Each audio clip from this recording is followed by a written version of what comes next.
শুভেন্দুর এসআইআর হুঁশিয়ারি, 50% এসআইআর হলে তৃণমূলের হার দাবি শুভেন্দুর।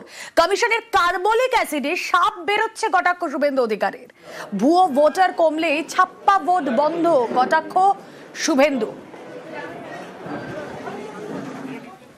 50% এসআইআর সাকসেস হলেই তৃণমূলের 100% এখানে সাকসেস হবে না। বিহারে হয়েছিল, তার কারণ রাজ্য সরকার সাহায্য করেছে। এখানে রাজ্য সরকার বিরোধ করছে, এনআরসি বলছে। রাজ্য সরকার জানে বাংলাদেশি মুসলিমদের নাম বাদ চলে গেলে, মৃত ভোট চলে গেলে ছাপ্পা মারবে। আতঙ্ক না হলে 12টা স্টেটে হচ্ছে, শুধু বিজেপি রুল নয়, নন বিজেপি স্টেটও হচ্ছে। কোথাও হইচই নেই, কোথাও মিছিল নেই, মিটিং নেই, গেল রব নেই। একমাত্র এখানে মানে বুঝতে পারছেন, ইলেকশন কমিশন ঘরতে বা কার্বলিক অ্যাসিড দিয়ে দিয়েছে, সাপগুলো এখন বেরোচ্ছে।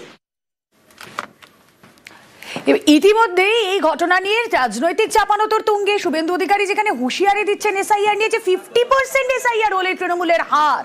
কথা বলবো, এই মুহূর্তে রয়েছেন তৃণমূল মুখপাত্র অরূপ চক্রবর্তী টেলিফোনে। অরূপদা, স্বাগত জানাবো নিউজ 18 বাংলা স্টুডিও থেকে। আমি রুমেলা কথা বলছি আপনার সঙ্গে। শুভেন্দু অধিকারী কি বলছে? বলছে যে 50% এসআইআর হলেই নাকি তৃণমূল হেরে যাবে। না, ও তো পরিকল্পিতভাবেই বলেছে। ওই জন্যই দেখুন টার্গেটটা দিয়েছে 1,20,00,000 1,20,00,000 50% মানে 60 লক্ষ। আপনি 2021-এর বিধানসভার ফলাফল যদি দেখেন, তাহলে সেখানে তৃণমূলের সাথে বিজেপির ভোটের পার্থক্য আছে প্রায় 68 লক্ষ। তো ওই জন্য অঙ্ক কষেই শুভেন্দু অধিকারী তো বোকা নন, উনি শয়তান, কিন্তু উনি বোকা নন। তাই অঙ্ক কষেই হিসেবটা দিয়ে বলছে যে 50% এসআইআর, অর্থাৎ তৃণমূল কংগ্রেসের যারা বৈধ ভোটার তাদের নাম 50% অন্তত যে টার্গেট দিয়েছে তার বাদ দিতে হবে, তাহলেও নবান্নের 14 তলায় উঠতে হবে। কিন্তু ওই নবান্নের 14 তলায় ওঠার স্বপ্ন ওরা জীবনে সফল হবে না। জীবনে স্বপ্নে পোলাও রাখছে, তাতে ও নিজের মতো করে ঘি ঢালছে, কিন্তু বাংলার মানুষ ওই পোলাওয়ের উপর জল ঢেলে দেবে। 2024-এ বিরোধী দলের আসনটুকু শুভেন্দু অধিকারী জুটবে না। ও ক্যালকুলেট করে 50%-এর গল্প বলেছে। বাংলার মানুষ এই অসভ্যতামি জানে, ধরতে পেরেছে। একের পর এক মানুষ যখন মৃত্যুবরণ করছে আতঙ্কে, তখন জ্যান্ত উল্লাস প্রকাশ করছে শুভেন্দু অধিকারী। এই বাংলা বিরোধী জমিদার পার্টিকে এই জন্যই বাংলার মানুষ বর্জন করে। বেশ,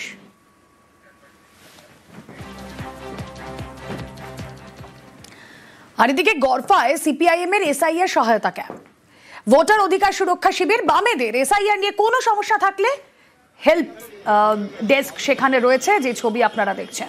গড়ফায় সিপিআইএম এর এসআইআর সহায়তা ক্যাম্প, ভোটার অধিকার সুরক্ষা শিবির বামেদের। এসআইআর নিয়ে যদি কোনো সমস্যা থাকে তাহলে যাবতীয় সহায়তা এই হেল্প ডেস্ক থেকে। নির্বাচন কমিশন অসভ্যতা করছে। 2002-এর পরে যারা ভোটার লিস্টে নাম এসছে, মানে 19 থেকে 40 বছর বয়স পর্যন্ত, তাদের প্রত্যেককে বারে বারে পরীক্ষা দিতে হবে কেন? 2002-এর পরে তো আরো অনেক ভোট হয়েছে। ব্যবস্থা করেছে মানুষকে হেনস্থা করার জন্য। ফলে হিন্দু মুসলমানের কথা না, গরিব মানুষকে হেনস্থা করবে। 3টে বুথ করে আমাদের কর্মীরা বসেছে, আমি এখানেই এসেছি। লোকে আসছে 2002-এর তালিকা, 2025-এর তালিকা সহ, সেই লোকটার কি অসুবিধে, নাম আছে নেই, কোন কাগজ আছে নেই, কি করতে হবে, তার ফোন নাম্বার নিয়ে আমাদের ছেলেরা রেগুলার যোগাযোগ রাখবে। একজন জেনুইন ভোটারের নামও বাদ দিতে দেব না। কোথাও ভোটার কার্ডে শ্বশুর হয়ে গিয়েছেন বাবা, কোথাও আবার ভারতীয় মা বাবার বাংলাদেশি ছেলে। হাসনাবাদের কাঠুরিয়া পাড়ায় দুই ছবি।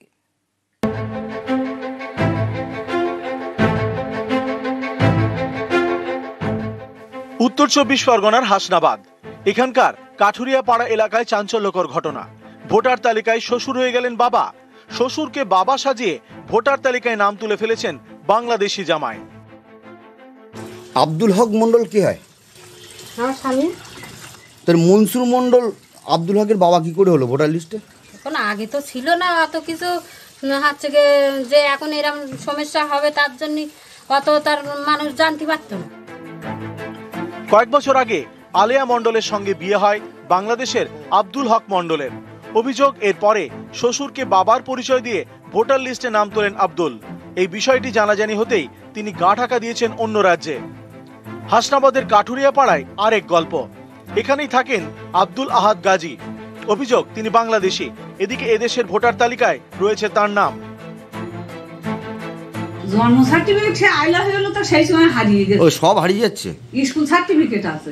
2002 সালে তো ভোটার লিস্টে নাম নেই। তখন তো আমার কোনো ছেলে হয়নি। এখন কোথায় আপনার আব্দুল আহাদ গাজী? তাকে আর জানমাসে তো কাজ করতে বাইরে চলে গেছে। কোনো পার্টি তো তাদেরকে বৈধতা দেয় না, বা ভোটার লিস্টে নাম তোলে না, বা ভোটার কার্ড দেয় না। ত্রুটি বিচ্যুতিটা যদি করে থাকে ইলেকশন কমিশন করেছে, ইলেকশন কমিশন কি করবে সেটা তাদের বিষয়, এখানে আমাদের কোনো এখতিয়ার নেই। উত্তর 24 পরগনা থেকে অনুপম সাহা, নিউজ 18 বাংলা। হস্টেলে ছাত্রের রহস্য মৃত্যুতে রণক্ষেত্র, হস্টেল ইনচার্জের মারধরে মৃত্যুর অভিযোগ, ঠিক কি ঘটেছে আরো বিস্তারিত এই বিষয়ে জানাতে পারবে পঙ্কজ রয়েছে আমার সঙ্গে। পঙ্কজ, পূর্ব মেদিনীপুর জেলার ভগবানপুর থানার ভীমেশ্বরী রামকৃষ্ণ শিশু শিক্ষা নিকেতনের ঘটনা, যেখানে 7ম শ্রেণীর ছাত্রের অস্বাভাবিক মৃত্যুর ঘটনা ঘিরেই কিন্তু রণক্ষেত্র চেহারা নেয়। গতকাল সন্ধ্যা 6টা থেকে রাত 1টা পর্যন্ত উত্তেজিত জনতা এবং ছাত্রের মৃত ছাত্রের পরিবার কিন্তু স্কুল ভাঙচুর এবং রণক্ষেত্র চেহারা ধারণ করে। সেক্ষেত্রে ঘটনাস্থলে আসে ভগবানপুর থানার বিশাল পুলিশ বাহিনী এবং সেই মৃতদেহ ভগবানপুর থানার পুলিশ উদ্ধার করে এবং স্কুলের মধ্যে যে হোস্টেল ইনচার্জ এবং প্রধান শিক্ষককে ঘিরে রেখে অভিভাবকরা যে বিক্ষোভ করে, ঘটনাস্থলে কিন্তু এই ভগবানপুর থানার পুলিশ শিক্ষিকা অর্থাৎ হোস্টেল সুপার এবং প্রধান শিক্ষককে উদ্ধার করে নিয়ে যায় ভগবানপুর থানার পুলিশ। তবে অস্বাভাবিক মামলা রুজু করে তদন্ত করছে ভগবানপুর থানা। বেশ, গোটা বিষয় খতিয়ে দেখা হচ্ছে। বেশ পঙ্কজ, ঝুলিয়ে দিয়েছে কেননা যদি বাচ্চাটা ফাঁসি নিত তাহলে তার গার্ডিয়ানকে খবর দেওয়া হতো এবং সবাই এখানে জানতে পারতো বাচ্চাটাকে সিভিক কেন নিয়ে চলে গেল। সরকারি স্কুল না, একজন চালাক। মেরেছে কারা মনে করে? মেরেছে কে মনে হচ্ছে? মেরেছে স্কুলের যে ইনচার্জের যে দুজন, একজন মাস্টার একজন দিদিমণি থাকে, ওদের মধ্যেই মেরেছে। এদিকে আবারও নিম্নচাপের ভ্রুকুটি, হ্যাঁ সাগরে ফের নিম্নচাপের আশঙ্কা। আজকাল শুকনো আবহাওয়া থাকবে দক্ষিণবঙ্গে, কিন্তু ওয়েদার আপডেট কি বলছে? এই নিম্নচাপের প্রভাবে বৃষ্টি কবে থেকে হবে? বিশ্বজিৎ রয়েছে আমার সঙ্গে, বিশ্বজিতের কাছ থেকে ওয়েদার আপডেট নেব। বিশ্বজিৎ, দেখো, দক্ষিণবঙ্গে আজ যে আবহাওয়া কিছুটা উন্নতি হবে, অর্থাৎ গত কয়েকদিন ধরে যে মেঘলা আকাশ ছিল সেই কারণ অর্থাৎ মানথার যে অবশিষ্ট অংশ সেটা বাংলা, পশ্চিমবঙ্গ এবং বাংলাদেশের উপর অবস্থান করছিল এবং সেটি উত্তর বাংলাদেশে সরে গেছে। বিশ্বজিৎ, তোমার কথা শোনা যাচ্ছে না, শুনতে পাচ্ছ না? আমাদের সঙ্গে যোগাযোগ বিচ্ছিন্ন হয়েছে। আগামী 2 থেকে 3 দিনে তাপমাত্রা উত্তরেও কমবে। আগামীকাল থেকে বৃষ্টি কমবে উত্তরবঙ্গে, কাল থেকে উত্তরে শুকনো আবহাওয়া, আর দক্ষিণবঙ্গে একটা নিম্নচাপের ভ্রুকুটি রয়েছে।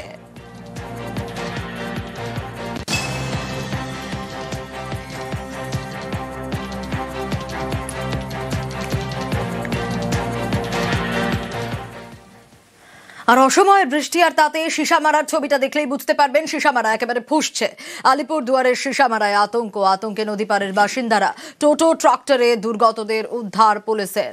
হলংয়ের অস্থায়ী কাঠের সেতুতে গাছ আটকে বিপত্তি। রাজকুমার রয়েছে আমার সঙ্গে। রাজকুমার, অসময়ের এই বৃষ্টি এবং সীসামারা রীতিমতো ফুঁসছে, আতঙ্কিত এলাকাবাসী। প্রশাসন কি বলছে? কারণ তারাও তো সদা তৎপর। একদমই সোনিয়া, দেখো যে এই যে পরিস্থিতি তৈরি হয়েছে 5ই অক্টোবর বন্যার পর থেকে, বন্যার কবলে পড়েছে আলিপুরদুয়ার জেলার বিস্তীর্ণ এলাকা। এই পরিস্থিতিতে প্রশাসন কিন্তু অত্যন্ত তৎপর এবং আমরা যে ছবি দেখাচ্ছি সেই ছবিতেই পরিষ্কার যে পুলিশ প্রশাসনের পক্ষ থেকে কিভাবে মানুষদেরকে উদ্ধার করা হচ্ছে এবং এই উদ্ধার কাজের জন্যই এর আগেও যে 5ই অক্টোবর বন্যা হয়েছিল সেই সময় কিন্তু আলিপুরদুয়ারে কোনো প্রাণহানির ঘটনা ঘটেনি, যেখানে পাশের জেলাতে একাধিক মানুষের মৃত্যু হয়েছে। ঠিক একইভাবে যে দেখো গত বন্যায় হলংয়ের যে সেতু সেটা ভেঙে গিয়েছিল, তারপর বিকল্প সেতু তৈরি করেছিল বন দপ্তর। সেই বিকল্প সেতু অনেক নিচু এবং জলস্তর অল্প বাড়লেই বিকল্প সেতুর ওপর দিয়ে জল যায় এবং সেখানে কিন্তু নদীতে ভেসে আসা কাঠ গাছ সমস্ত কিছু আটকে বিকল্প সেতুও ভেঙে যাওয়ার উপক্রম হয়েছিল। সেখানে একেবারে পুলিশ প্রশাসন কিন্তু পুলিশ কর্তারা কিন্তু বৃষ্টিতে ভিজে গাছ। একেবারে একটু সঙ্গে থাকো রাজকুমার, সেই ছবিটাই দর্শকদেরকেও দেখাবো। পুলিশের তৎপরতা, প্রশাসন কতটা তৎপর, কিভাবে উদ্ধার করা হচ্ছে, পুলিশ কতটা তৎপর সেই ছবি দেখাচ্ছি। সীসামারার ছবি আলিপুরদুয়ারে যেরকম সীসামারা পুষছে ঠিক সেরকম ভাবে প্রশাসন সদা তৎপর। টোটো ট্রাক্টরে দুর্গতদের উদ্ধার করছে পুলিশ, যে ছবি আপনাদের দেখাচ্ছি ইতিমধ্যে। কিভাবে হলংয়ের অস্থায়ী কাঠের সেতু, সেই কাঠের সেতুতে গাছ আটকে বিপত্তি, উদ্ধার কাজ চালানো হচ্ছে পুলিশের তরফ থেকেও। অসময়ের এই বৃষ্টি আর তাতেই সীসামারার ছবিটা এরকম, সেই ছবি আপনাদের দেখাচ্ছি। ব্রিজ কি সচল করতে পারা গেছে এখনো পর্যন্ত? রাজকুমারের কাছ থেকে জানতে পারবো। রাজকুমার, দেখো সোনিয়া, এই যে বিকল্প হলংয়ের যে সেতু সেটা বাঁচানোর আপ্রাণ চেষ্টা চালাচ্ছে পুলিশ। এখন পর্যন্ত সেই সেতুর উপর দিয়ে যাতায়াত চলছে এবং পর্যটকরাও সেটার উপর দিয়ে যাতায়াত করতে পারছেন। কিন্তু এইভাবে জলস্তর যদি বাড়তে থাকে এবং গাছ কাঠ এসে যদি সেতুতে ধাক্কা মারে, তাহলে কিন্তু সেই সেতু কতক্ষণ বা কতদিন বাঁচানো যাবে তা নিয়ে কিন্তু প্রশ্ন রয়েছে। পুলিশের পক্ষ থেকে, প্রশাসনের পক্ষ থেকে আপ্রাণ এই সেতু স্বাভাবিক রাখার চেষ্টা চলছে। বেশ।